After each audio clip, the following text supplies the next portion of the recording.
Hey YouTube, welcome to Monkey's Kitchen. It's a fucking intro. It's a fucking intro. I'm doing this temporarily until I get a new intro scene. It's a fucking intro. It's a fucking intro. It's a fucking intro. Now on for the main show. So, it's been a while since you heard that intro, right? Welcome to my kitchen. Or part of it anyway. Self-designed, by the way. That's right, I designed this motherfucker.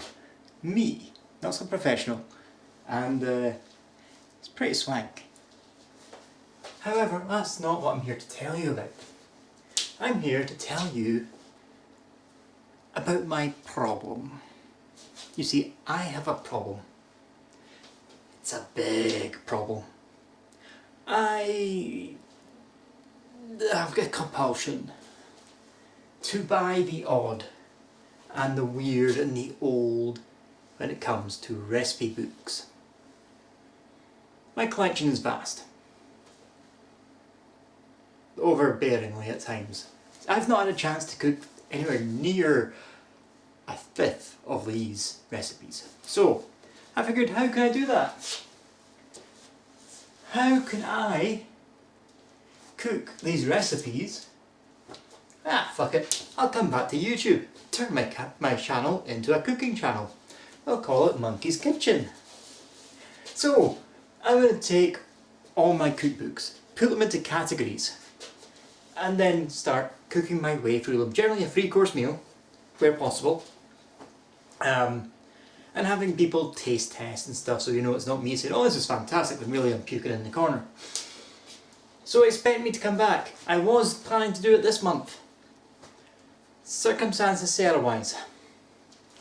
So it's probably going to be a Christmas special we come into first, which means me cooking up an entire dinner and meal. So we shall see. But first, let me show you the categories. So here we go, categories. Yes, this is my entire collection for now. But what do we have up here? Well, this side, you've got your basics, you know, your recipe collection books, the Southern Living, my favourite one, Maud Broon's cookbook. I cooked the most out of this. Levi Roots' book, Constance Spry's book, Robert Carrier's. It's a bit just a generic recipe cookbook, recipe book from Texas back in the 70s. I've probably cooked a lot from that as well. And stuff like, you know, those cookbooks they used to do in the 50s that they sold with ovens. One of them. You know, Julia Child, all that sort of stuff. And this one here from 1921. Well, no, actually it's 1902. I think that was, this version was published or produced, but the actual book itself comes from 1890 odd. Then we get the, I don't know what to class this as, bakery shit. Close enough. Got traditional cookery, which is from the 70s, and bureau, pastry guys. I don't know if anyone else in the outside of UK knows these guys or not. I don't know if they're international, but they're a pastry lot. Home baking, school dinner recipes from up to the 80s. Granny's little black book of recipes, which has some interesting stuff. And personally written by my mum recipes. Back when she had an interest in that sort of stuff.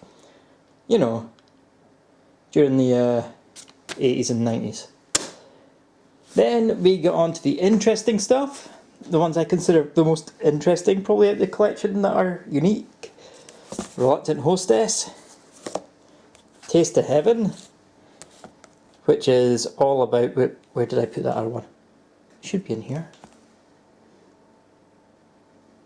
Where did I put that one? Did I put that one in there? No.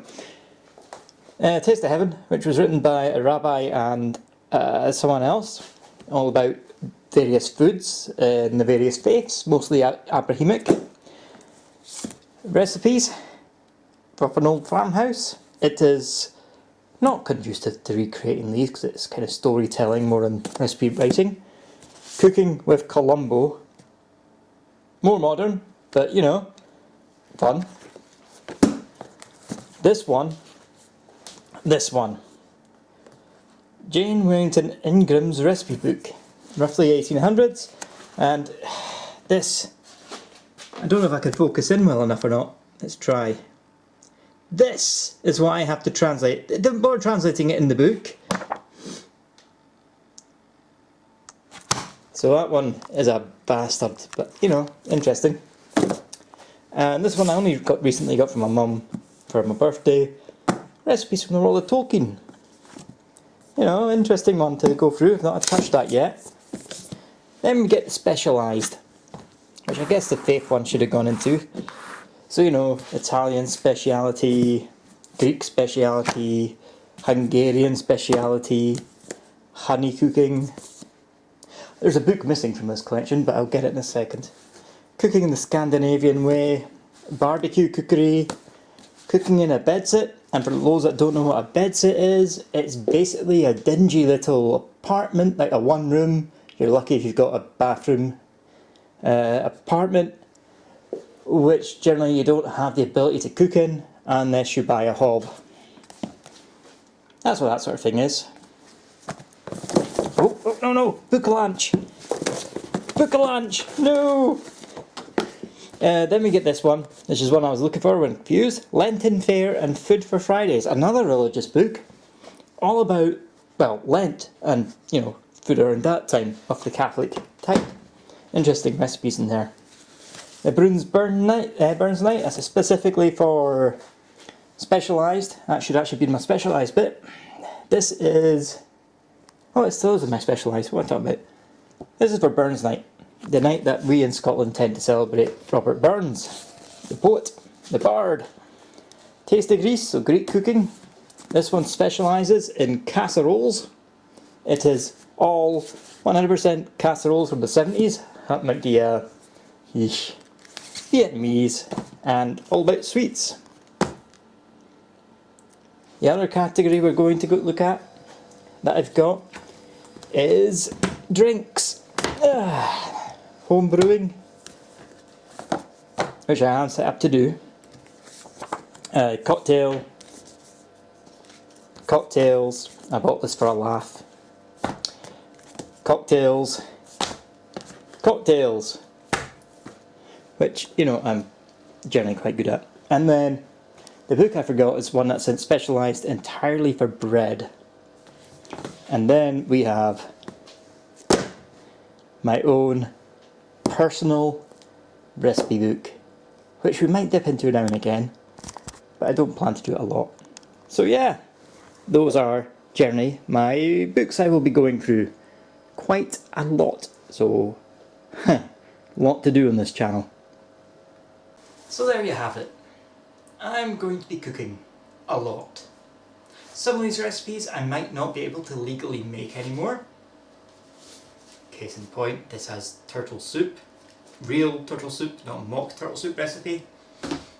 It is illegal to purchase green sea turtles for food, because we almost wiped them out as a species because they were so tasty. So I can't make that one. However, there are recipes in there I can make. Not in that book particularly, but in the big pink one, the Constant Sprout book, there's several recipes for brains. So, expect me to be cooking and releasing a video once a month, if I can be arsed, from my vast collection. And also, it is a compulsion. I probably will buy more. We'll see. We'll see. So yes, there's a lot to do. There's a lot to cook. Eventually, we might get through it all. We'll never know. See you then. A special wee shout out to my helper here, Tyson. Look at him, he's so fluffy. He's so fluffy, such a good boy. Makes a hell of a mess of my house. But he's such a good boy, so he'll help in the kitchen when he wants, you know, thinks he can get some snacks, maybe some cheese, sausage, that sort of thing. So I expect to see a lot more of him as well.